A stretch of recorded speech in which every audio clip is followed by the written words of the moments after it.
blessed be beautiful soul. I want to welcome you here to my mystical online family. My name is Samantha, if we've never met before, and I'm a pagan artist who practices witchcraft.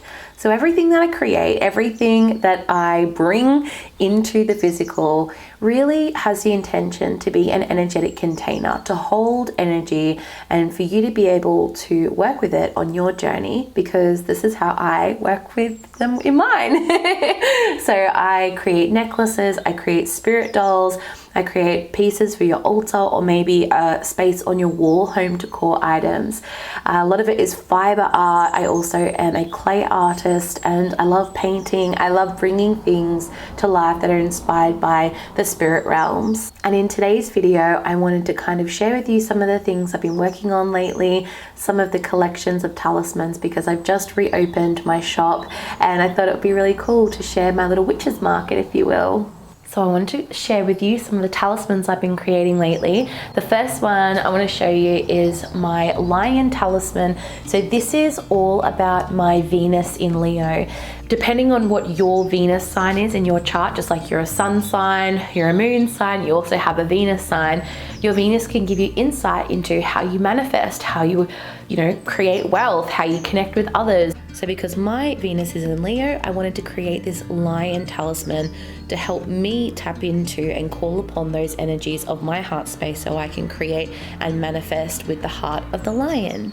I want to show you my little lunar moth portal. This is a hand embroidery and also hand sculpted frame. I love lunar moths so much. I think that they're so ethereal and almost like angelic in a way from another, planet. They're so beautiful.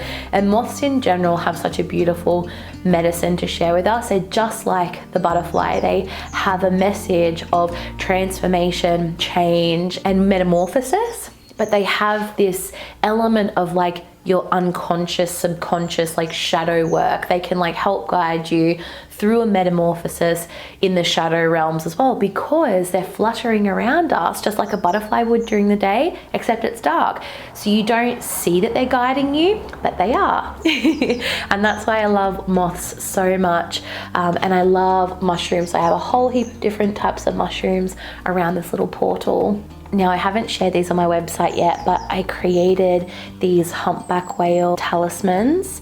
And I want to go down to the beach and take like really beautiful photos of them. This is my personal one. It has opals all through it. The other two have got labradorites. So they're some of my favorite crystals and one of my favorite animals. Whales to me really speak of like expanded awareness, because they are these humongous creatures, right? Like they're so massive, but the place that they live in the ocean, they're like, a dot in the ocean. They're so tiny and small, and they navigate the deep blue. So I feel like their energy is so wrapped up with like surrendering to how expansive our universe is. They can help us with our heart space, especially mothers. I think they're a beautiful messenger for like mothering, and when you're going through that transition from the maiden to the mother, they're a really like gentle guide for that. And I mean, so many more things, but I just personally love whales, so I wanted to show you those. Another thing that I created is a bit more witchy pagany. It's Ode to Hecate. So it is a polymer clay necklace that I've created with mandrake and aconite, which is wolfsbane, as well as Atropa belladonna. It's got two torches because Hecate holds the torch that illuminates the path ahead. She's the goddess that kind of helps us through the dark nights of the soul, and she's the guardian of the crossroads. So the crossroads as in like where two spaces, intersect between life, birth, death, and rebirth. I have a whole video on Hecate if you want to look into it, but it has these gorgeous torches on there, as well as the skeleton keys and a labradorite crystal. So I personally have been charging this piece for so long. It's been around me, and I've been working with it quite a lot. So it's got lots of energy, and I love it. Low-key will be not sad if this doesn't sell. So these are a couple of work in progress pieces. I've been creating some Egyptian unks, and these ones are my personal earrings, but I haven't painted them yet, so they will be painted with gold all over them. And I've also got a necklace version that I will be listing on my website as well. I have this little fox pendant. It has 5 carnelian crystals and this really big one. The big one is so gorgeous because it has like rings. It reminds me of like an agate, and this was the first fox that I ever sculpted. So it's really special to me, and it's got Amanita muscaria mushrooms as well. It sits so cute on your collarbone or down low and near your heart space. I have 2 barn owl talismans. So this one is the lunar owl. So it's a barn owl with the phases of the moon flowers, which are datura, and then a moonstone, like a teardrop cabochon. And then this one is the barn owl with a big crystal cluster, and then the fly agaric mushrooms as well. So I love barn owls. They are 2 of my favorite pendants to sculpt in general. Anything to do with owls, I am here for it. And just to show you how much like I have changed, this was my first ever owl that I sculpted, and it was an ode to the Kaliak. So you can kind of see a very big difference when it comes to, you know, practice and skill and getting better. You know, details are everything. This necklace I want to show you is called Ode to Diana. So it has the 2 wolf guardians, a beautiful moonstone cabochon, and it's all about the wild woods and the moon. So there's actually a arrow that runs in between the moon, which kind of looks like the bow and arrow, which Diana and Artemis are a part of their lore. And yeah, I really, when I was asking Spirit, like, what goddesses do I need to call forward and to work with, and Diana kept on whispering to me. So I love this piece so much, and it's a beautiful little talisman or to put on the wall or on an altar. So another piece that I'd love to show you are what I call portals, and it has a blank middle section, and that's because inside of it there's going to be an embroidery. So very similar to the lunar moth, I'm going to be embroidering something, and then this is the frame. So this piece here can go on the wall, but I also have necklaces. So these little ones are necklace versions where I will embroider something and then it can be worn as a talisman around your neck. I love this one because it has a little snake on it. I'll show you the up close version here so you can see they're all a little bit different, with moss and vines, and some even have crystals. So one has a malachite, and the big one that's going to go on the wall, it's a wall hanging, it has got some amethyst crystals as well. So there's a little sneak peek. I'll have to show you next vlog what I put inside of them when I embroider it. Creating talismans is just something that fills my heart up with so much joy.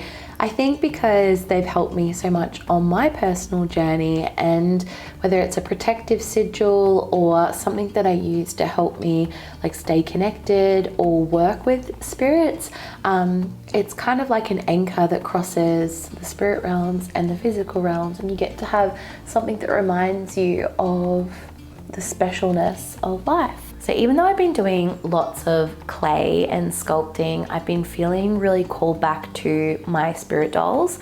They're such a healing practice to do. And I do have a fair few dolls that I've had for probably 2 years now that I feel like I need to lovingly release into like the collective and to let them find their forever home. And so I've even been feeling the call to like reweave magic with them. So do a little bit of work on their clothing, because something that happens with the dolls often, like I can try and control how they look and how they come out, you know, what sort of colors they wear and the symbols that are, or even like with their hair color or whatever, I can try and force that into being what I think it should look like. And I physically, like I can do it, but I might prick my finger because they are needle felted. So I have to use this little needle, and you put the needle into the doll like this.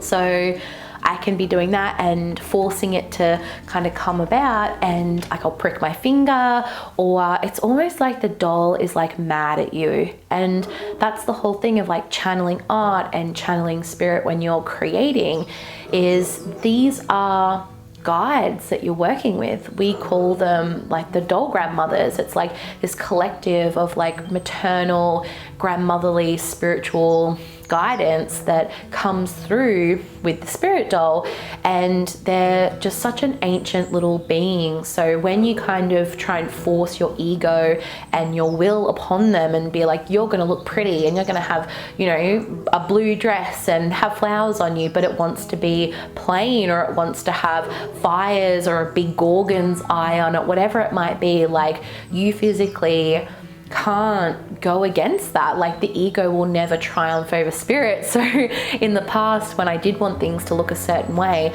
I found that like things weren't flowing, or I'd have to like tear it all apart, you know, ages down the road to like re-put it back together. So it's just not worth going against like the energy. I am going to be putting some custom spirit doll listings on my website if you're interested in getting a doll channeled for you. We do like a Zoom call just so I can have a chat with you, connect with your energy, and it helps me like channel the doll for you.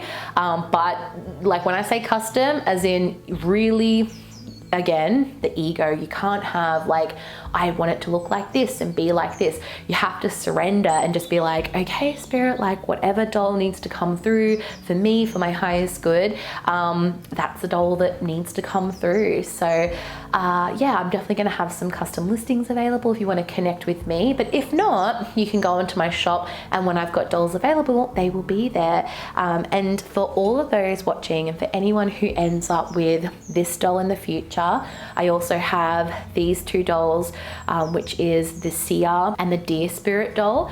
I've had them for 2 years, and whoever ends up with them, like, you are going to be holding a piece of my heart, because these dolls mean so much to me. I created them on the summer solstice portal 2 years ago, and they've just been with me through so much, and they've held so much space for me, and I finally feel like they're ready to find their forever home. So I can't wait to see who eventually ends up with these beautiful dolls. So I want to thank you so much for being here with me on this little journey throughout all of the collections that I've been working on lately. It's been really cool to share, and I want to continue doing that. So as I do my weekly vlogs, I want to film some of the things that I'm working on, so you maybe feel inspired maybe to create them yourself, or if you want to purchase a piece, you know what I've got available. And I don't know, it's really cool because these things get channeled through from the other side. They get inspired by spirit, and it's really awesome to think of you holding something that I've created like in your hand or wearing it.